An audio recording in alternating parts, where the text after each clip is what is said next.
Well, Donald Trump is attacking the homeless, signing an executive order telling cities they must sweep homeless encampments. While that's happening, they're looking to cut Section 8 housing funding in this country by nearly 50%. Joining us right now is Renee Willis, President and CEO of the National Low Income Housing Coalition. Renee, glad to have you on Roland Martin Unfiltered.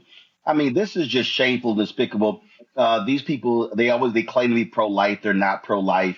And when you're talking about, we have a housing crisis right now in the country, and now you want to cut by upwards of 50% Section 8 rental assistance?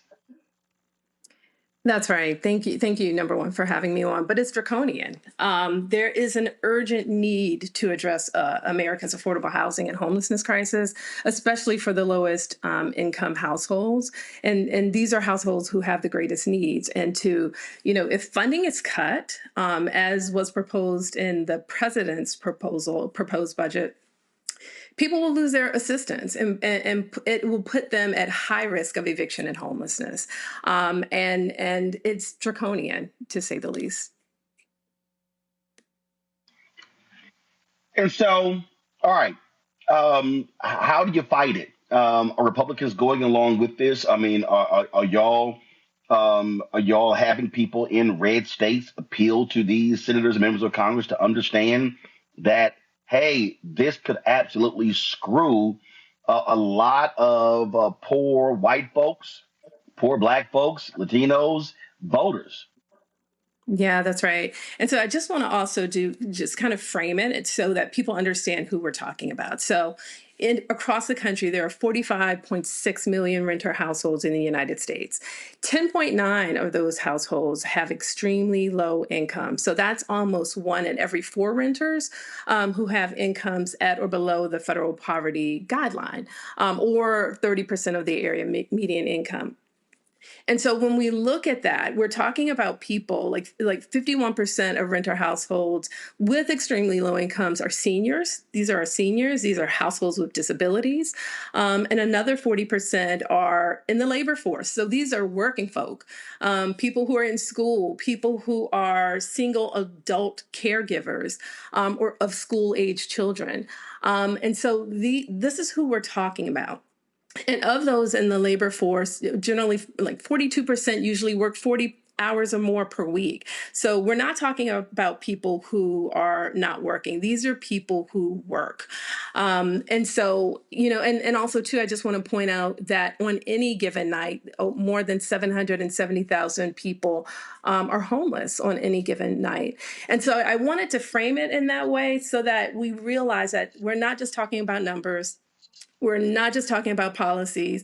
We're talking about people, because there are people behind these figures. These are our neighbors, our caregivers, our educators, our essential workers. These are some of our family members. And it's really important to really frame it in that way, to share that these are our people. But it is draconian, what is being proposed right now. So if you look at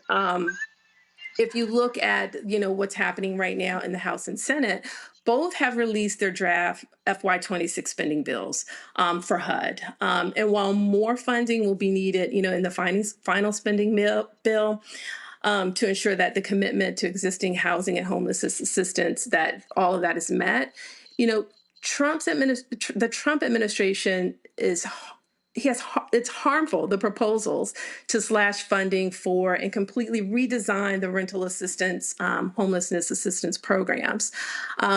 So for instance, the House and the Senate, draft right now, some of the key implications are that the House and the Senate draft do not include the White House proposals to combine HUD's 5 largest rental assistance programs. So we're talking about housing choice vouchers, and many people know that as Section 8. We're talking about project-based rental assistance. We're talking about it's a smaller program called Section 202, and this is housing for the elderly. And then it's also Section 811, which is housing for people with disabilities and public housing. And so the president's design and president's proposal was to put all of those programs into one state-run block grant, which would then be cut by an additional 43%, in the president's proposal. And then while the Senate while their draft bill provides more funding for housing choice vouchers, it provides more than what we saw or what we're seeing in the House bill right now. Neither the House or the Senate proposals would be sufficient to provide enough funding to renew all existing housing choice voucher contracts. And neither proposals include funding to continue the vital emergency housing voucher program. Even with that, we see that with the housing emergency housing voucher program, that around 59,000 households currently rely on emergency housing vouchers to afford the rent. And these are households that previously had been experiencing homelessness or housing insecurity, or were, fleeing domestic violence. And so without additional funding to continue the program or bring emergency housing vouchers support to households, these households will once again be at immediate risk of housing instability and homelessness. And so we are sounding the alarm. Everyone needs to sound the alarm as well. Should sound the alarm, and also what we call on people to do: call their members of Congress, call the U.S. senators to understand and say this is critically important. Well, Renee, we certainly appreciate it. Keep up the fight. Thank you. So appreciate it. And please keep up the fight. I appreciate it. Keep up the fight. Thank you. Well, every day. We appreciate it. Thanks a lot. Hello, I'm Isaac Hayes III, founder and CEO of Fanbase. Listen to what I'm about to tell you. The window to invest in Fanbase is closing. We've raised over $10.6 million of our $17 million goal. That means there's room for less than 6,370 people to invest in Fanbase for the average amount. The minimum to invest in Fanbase right now is $399. That makes you an owner in Fanbase today. Go to startengine.com/fanbase to invest. Why? Because current social apps have taken advantage of users for far too long, with content suppression, shadow banning, harmful racist content, and no real tools for monetization and equity. Fanbase has over 1.4 million users and counting, allowing anyone to reach all their following and monetize their content from day one. Social media is the new TV, and whoever owns the apps that distribute that content have the opportunity to own potential billion-dollar companies.